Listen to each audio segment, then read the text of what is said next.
ஆண்டவராகிய இயேசு கிறிஸ்துவின் நாமத்தினாலே உங்களுக்கு என்னோட அன்பின் வாழ்த்துக்கள். இன்றைய நாளின் தியானத்துக்காக தேர்ந்து கொள்ளப்பட்ட வேத வசனம் நியாயாதிபதிகளின் புஸ்தகம் 5வது அதிகாரம் 12வது வசனத்தின் பின்பகுதி. பாராக்கே எழும்பு, அபினோகாமின் குமாரனே, உன்னை சிறையாக்கினவர்களை சிறையாக்கி கொண்டு போ.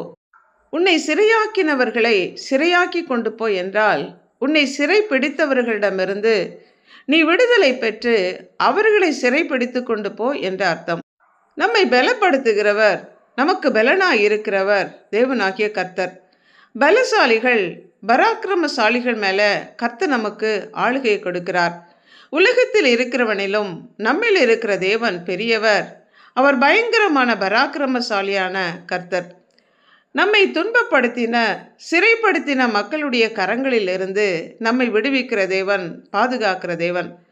1 சாமுவேல் 30வது அதிகாரத்தில் தாவீது சவுலுக்கு பயந்து பெலிஸ்திய ராஜாவான ஆகீஸ் என்ற ராஜாவினிடம் சென்று சிக்லாக் என்ற இடத்துல இறந்தபோது அந்த பெலிஸ்திய ராஜாவுடன் சேர்ந்து யுத்தத்திற்கு சென்றான்.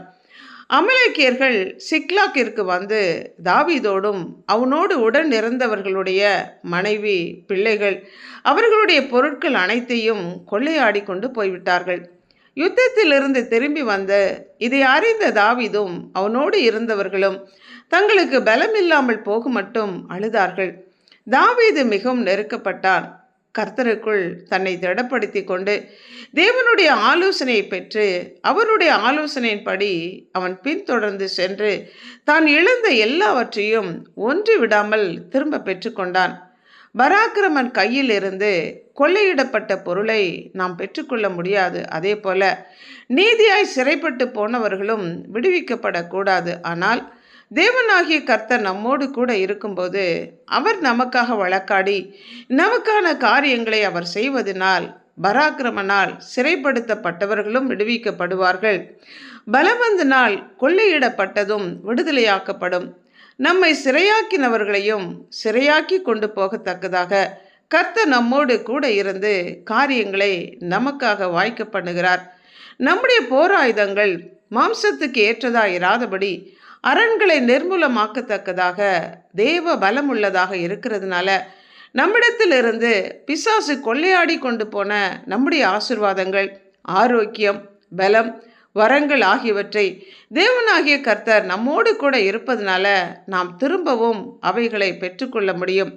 தாவீது இழந்த யாவையும் திரும்ப பெற்றுக்கொண்டது போல நாமும் பெற்றுக்கொள்ள முடியும். அதை நாம் விசுவாசிப்போம், பெற்றுக்கொள்வோம். ஆமென். ஜெபிப்போமா?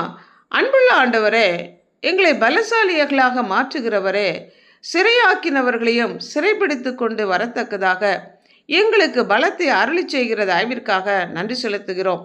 எங்களை பலப்படுத்துகிற உம்முடைய கரங்களில் எங்களை அர்ப்பணித்து பிசாசானவன் எங்களிடமிருந்து திருடி கொண்டு போனவைகளை, கொள்ளையாடி கொண்டு போனவைகளை எல்லாம் நாங்கள் திரும்பவும் பெற்றுக்கொள்ளத்தக்கதான அந்த பலத்தையும் வல்லமையையும் கிருபையையும் எங்களுக்கு அருளி செய்கிற தயவிற்காக நன்றி செலுத்தி இயேசு கிறிஸ்துவின் நாமத்தினால் ஜெபிக்கிறோம் பிதாவே.